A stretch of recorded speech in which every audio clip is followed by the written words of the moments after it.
Some people might find parts of the following story disturbing. Listener discretion is advised.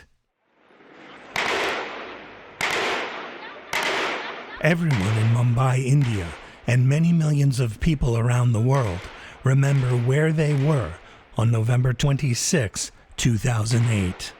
That's the day Pakistani terrorists began a series of coordinated attacks on 6 different sites in Mumbai.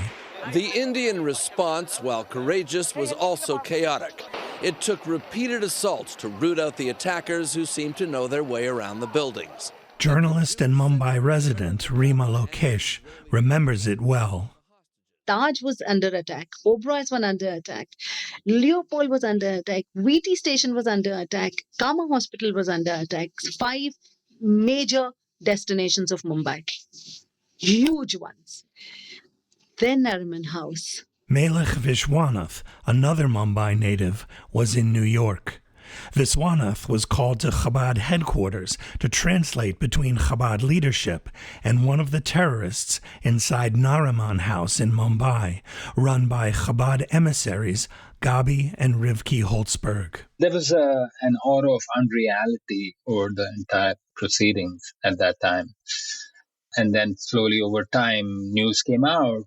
166 people were murdered by the terrorists in the 26/11 attacks, including Gabi and Rivki, along with 4 of their Nariman House guests, Benzion Kruman, Yocheved Orpaz, Norma Schwarzblatt-Rabinovich, and Rabbi Aryeh Leibish Teitelbaum. Hundreds of others were injured, but the Holtzberg's 2-year-old son, Moishi, was rescued by his nanny, Sandra Samuel. And I felt both for my Jewish compatriots in Chabad House and for my Indian brothers who were killed. Many questions were raised about what the attacks meant for Mumbai in general, and Nariman House in particular. Would Jewish life come to an end in Mumbai? And if not, who would continue the Holtzbergs' important work there? Would it even be safe? Thousands of miles away, 2 young Hasidim of the Lubavitcher Rebbe watched as the tragedy unfolded. And I told myself that if I was married now, I would go. I'm Gary Wallach, and this is Lamplighters, stories from Chabad emissaries on the Jewish frontier. Life as a Chabad emissary is often joyous, but it can be unpredictable and even dangerous. Chabad has become a ubiquitous presence in every corner of the world. But behind every Chabad house are emissaries, regular people striving to transcend their circumstances, and a community that supports and relies on them. These are their stories.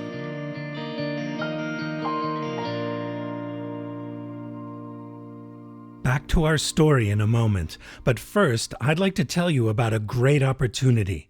You can partner with Lamplighters in sharing stories of Chabad emissaries doing amazing work all over the world. Please consider dedicating an episode. You can email us at podcast@lubavitch.com to explore dedication opportunities. That's podcast@lubavitch.com. You can also let us know how we're doing and about the shluchim you think we should consider for upcoming episodes. Please rate and review Lamplighters to make it easier for other podcast listeners to find us. Lamplighters is a project of Machne Israel, the social services arm of Chabad Lubavitch.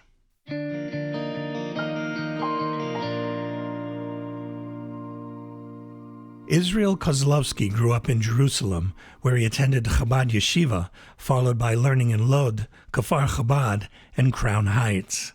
In 2007, when he was 19 years old, Kozlovsky went on Merkos Shlichus to Thailand. Under the direction of Rabbi Nehemiah Wilhelm, Kozlovsky helped support hundreds of Israeli backpackers. These 3 months really changed my life. And this was the first place that I saw what the shlichus is, first-hand experience. This is when I decided that this is what I want to do in my life. No question asked.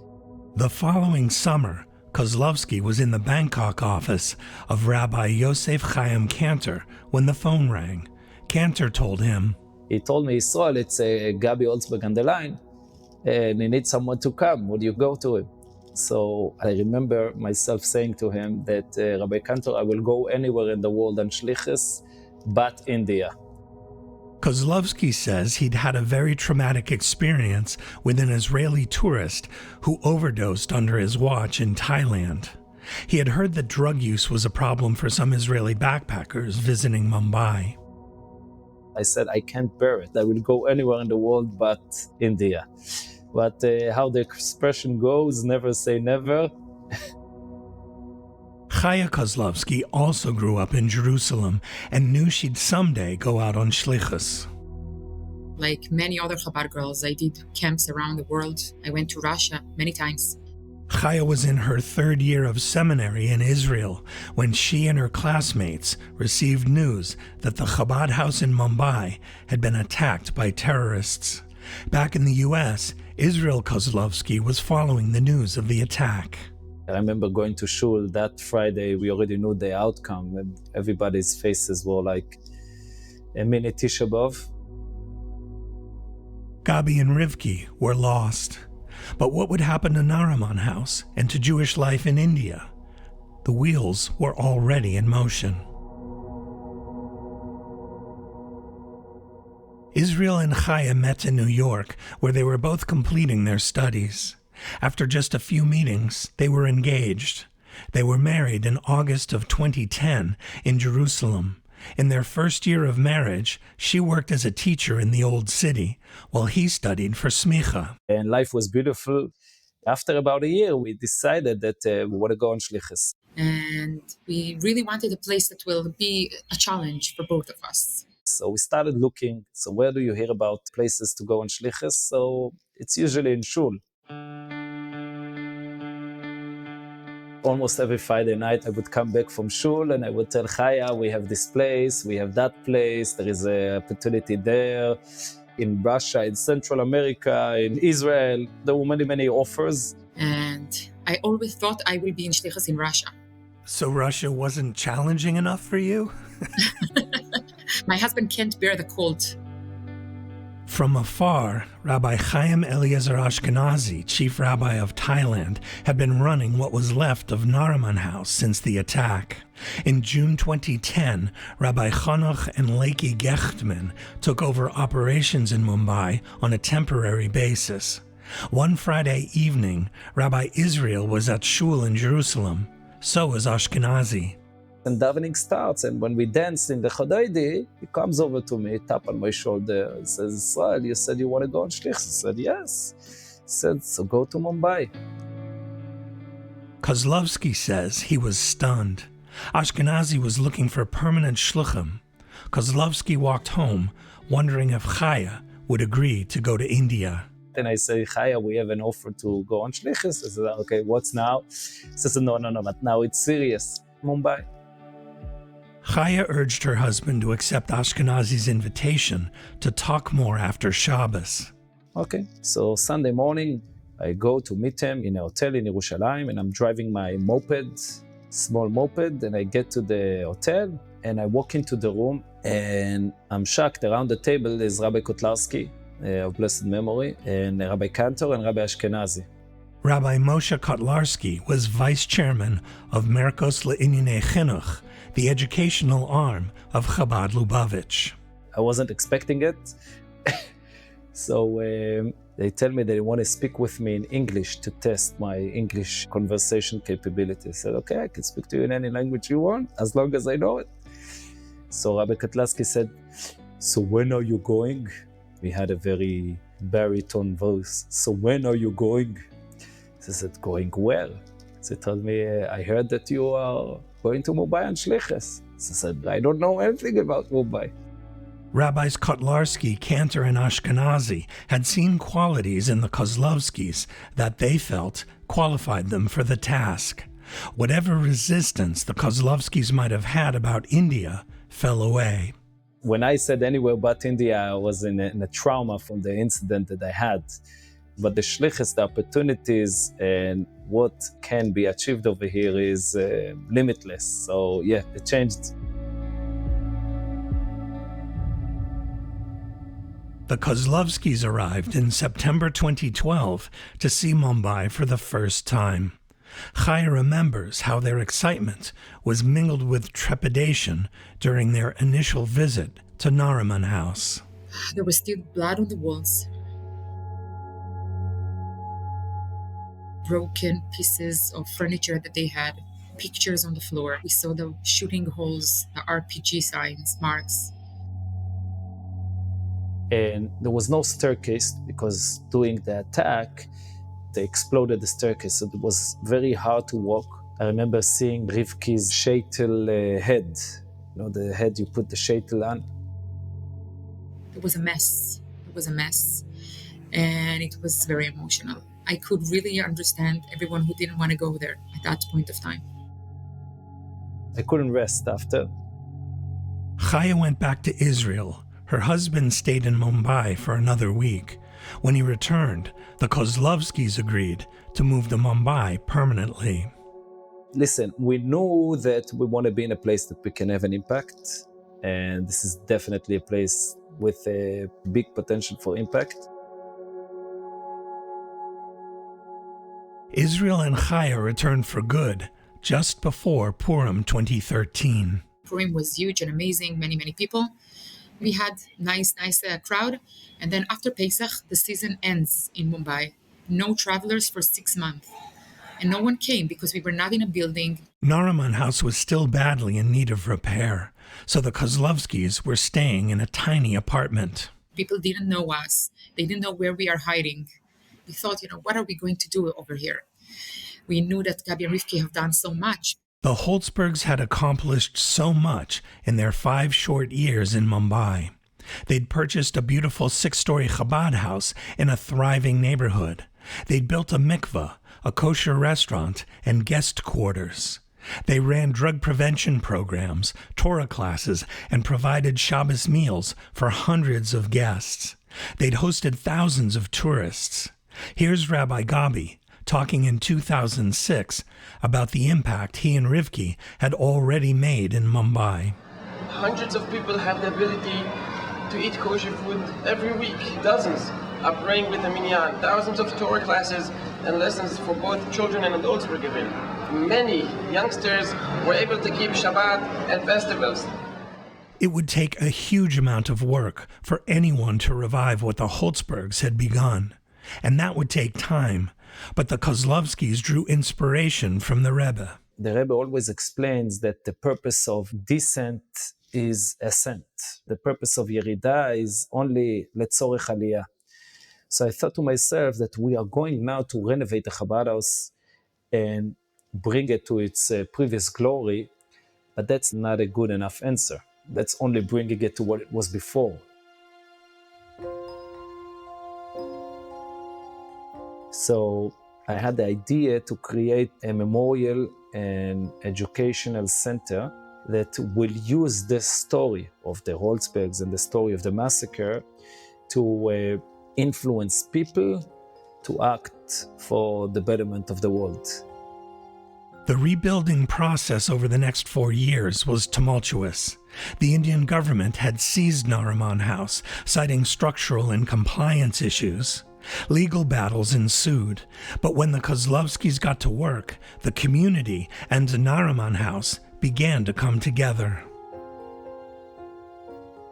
We rented a small apartment and the hall was the Chabad house. We lived like this for a year and a half. It was a very interesting period, finding backpackers sleeping on your bed, showering in your shower, people knocking at your door 3 o'clock in the morning. The first activity that we've done after Purim and Pesach was a camp for the community children. We did a very successful summer camp. We had, I think, 38 kids in the first summer. After the camp came an afternoon school and then a Sunday school. And I started giving a shiur. We restarted the mikveh that Gabi built. And kashrus, shchita was a year later. The Kozlovskys prioritized getting to know the members of their local community. Baruch Hashem, and we met people who shared with us Gabi and Rivki's vision. Many of them considered the Holtzbergs to be dear friends, even family members. So I was born in Mumbai. I'm a complete Bombay girl, a Jewish Bombay girl. That's Rima Lokesh. She's a former travel and hospitality journalist who now runs her own B2B company. She's a member of Mumbai's Jewish minority. According to Israel Kozlovsky, there are only about 1,500 Jews among Mumbai's total population of 23 million. About 30 years ago, Rima read a book about the Lubavitcher Rebbe. She learned about the Rebbe's outlook on Jewish life, love, and marriage. But she didn't totally understand what Chabad was about until 2003, when Nariman House opened under the direction of Gabi and Rivki Holtzberg. A couple that was only here to give. They gave and they gave and they gave their energy to everyone. But Rivki is the one who I always spoke to. My connection is always with her, though she was so much younger in age. She was like my spiritual elder sister. Rima especially cherishes the mezuzah Rivki gave her. She remembers her friend every time she kisses it. Saying, Rivki, thank you for giving this to me. Thank you. This is yours, Rivki. Rima remembers her last meeting with Rivki like it was yesterday. Rivki met me on the 23rd of November, 2008, 3 days before the attack with baby Moshe. And she said, bye, Rima, we'll see each other soon.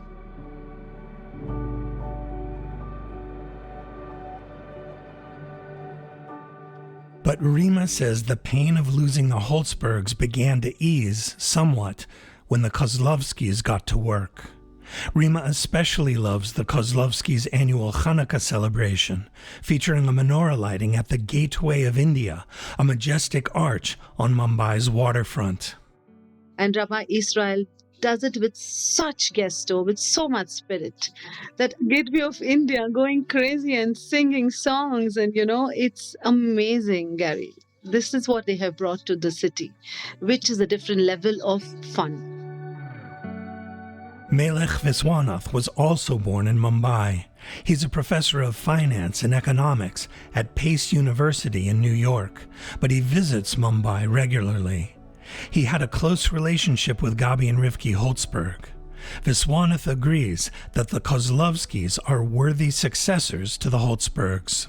The biggest thing that I remember of Rabbi Holtzberg was his openness to other people who were different from him. And he was very friendly. And I think Rabbi Kozlovsky is also like that.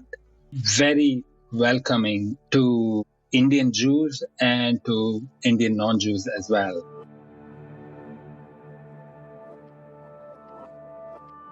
While the Kozlovskys forged bonds with their community, they also oversaw the renovation of Nariman House.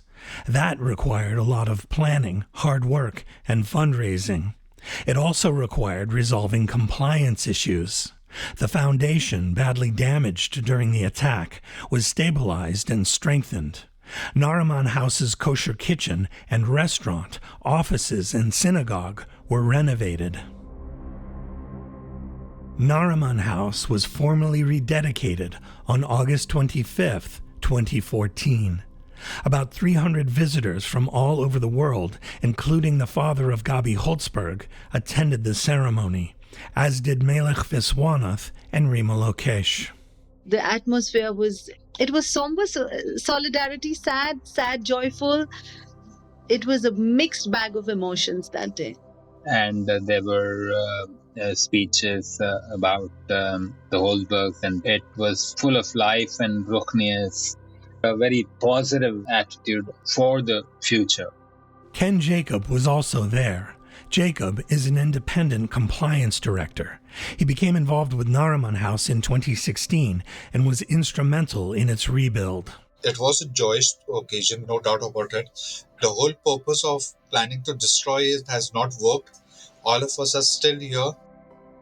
As he worked on the revitalization of Nariman House, he noticed something else happening.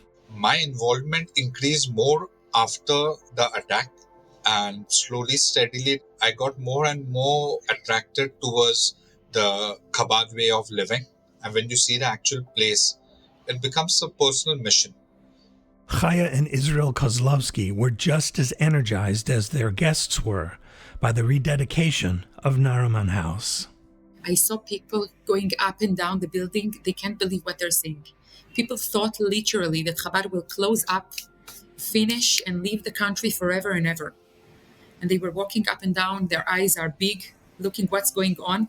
It was a very happy moment, a moment of hope. In early 2018, Israeli Prime Minister Benjamin Netanyahu visited Nariman House. He brought with him Moshe Holzberg and Sandra Samuel, the nanny who saved Moshe's life. It was their first time back since the 2008 attacks. They visited Moshe's bedroom, where a labor of love has stood for nearly 2 decades. There's a colorful mural hand-painted on Moshe Holzberg's bedroom wall by his mother, Rivki. It features the alphabet, birds and animals, and the name Moshe spelled out in Hebrew letters. Rivki had marked the wall to chart Moshe's growth, beginning when he was 13 months old. When Moshe stood next to it, Netanyahu seized the moment. And he drew his height then, and he wrote, Moshe is 11, Am Yisrael Chai. Moshe now lives in Israel with his maternal grandparents. He's studying in yeshiva. Sandra Samuel was made an honorary Israeli citizen. She lives about an hour away from her Moshe boy and visits him once a month.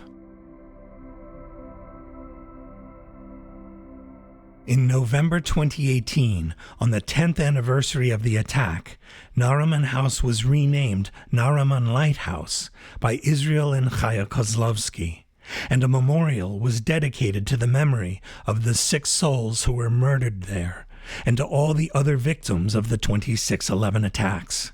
It's the only place in Mumbai where all of the victims are listed on the same memorial.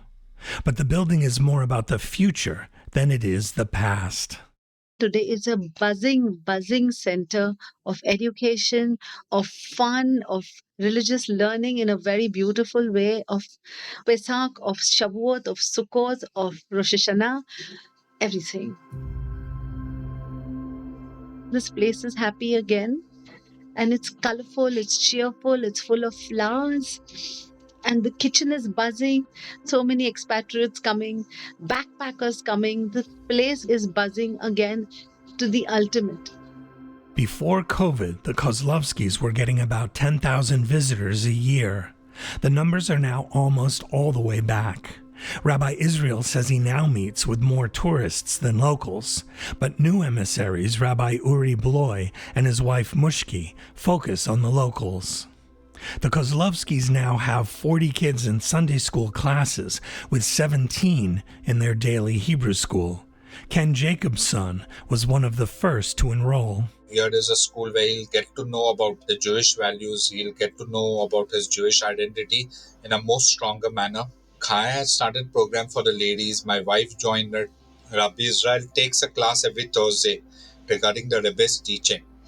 I've been a part of that class now for almost 4 years. So now in Chabad, we got everything. Even with all this activity, the Kozlovskys are working on a major security upgrade. They want to make kosher food more available and affordable for their local community, as well as a strong Jewish education accessible to every Jewish child and adult. And they're looking to complete the comprehensive living memorial the Kozlovskys had envisioned since they first came to Mumbai. Government approval is still pending, but the vision is fully in place. So starting from the entrance will be a mezuzah that explains what a mezuzah is. People will have a chance to touch the mezuzah, to buy a mezuzah. The kitchen will explain what kosher kitchen is. An elevator will transport visitors to the 6th floor to view the names of all who lost their lives at the 6 different venues in the 26/11 attack, and then the 5th floor. The floor where the Holzberg used to live. You will see the room of Moshe, the letters that she had drawn on the walls, the height that she had measured for Moshe. When you come to the 4th floor, it will be total darkness. You will be having visuals of attack of 2008. It will feel as if you're a part of all that. And as you're moving further, you will see a ray of light. That ray of light has taken you towards a bright room. The experience is designed to be meaningful to Jews and non-Jews alike. That fourth floor room will have interactive displays that teach of the Rebbe's mitzvah campaigns and the 7 Noahide laws. One thing is for sure, any person who comes and goes through the entire experience will be leaving as a different person. The Rebbe never set foot in India. In fact, he rarely left Crown Heights. But his presence is everywhere, and so is the Holtzbergs in Mumbai and around the world. Visitors to Chabad Lubavitch of the Virgin Islands are received at the Gavriel and Rivka Holtzberg Jewish Welcome Center. Preschools bearing the names of the Holtzbergs have opened in California, Italy, Israel, and Australia. Educational institutions, libraries, and hospital visitation programs now bear the names of the Holtzbergs, the shluchim the terrorists tried in vain to silence forever. So I'm sure that they are with us and continuing their shlichus to make Mumbai a dwelling place for Hashem.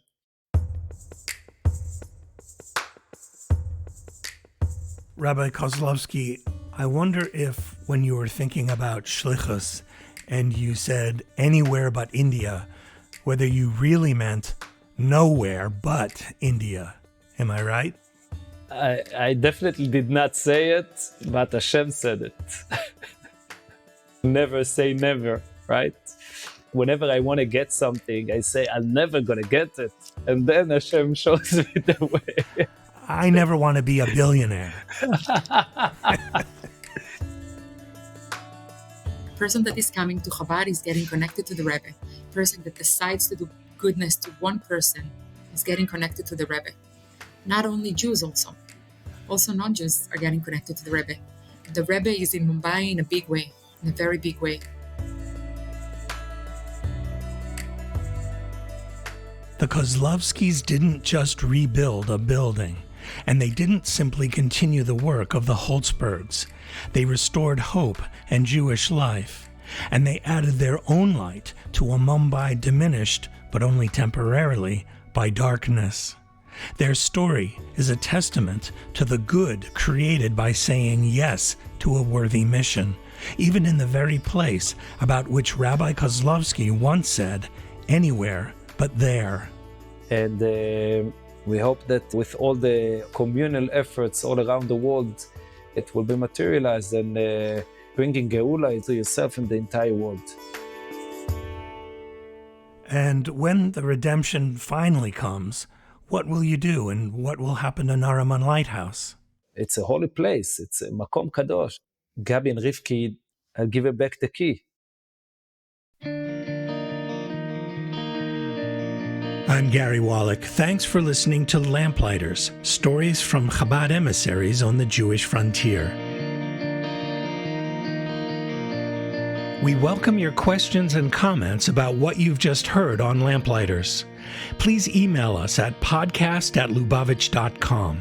And if you know of a great story involving Chabad emissaries or the people they inspire, please let us know about them. That's podcast@lubavitch.com. To subscribe digitally to Lubavitch International Magazine or to receive it at your doorstep, please visit lubavitch.com/subscribe. Lamplighters is a project of Machne Israel, the social services arm of Chabad Lubavitch.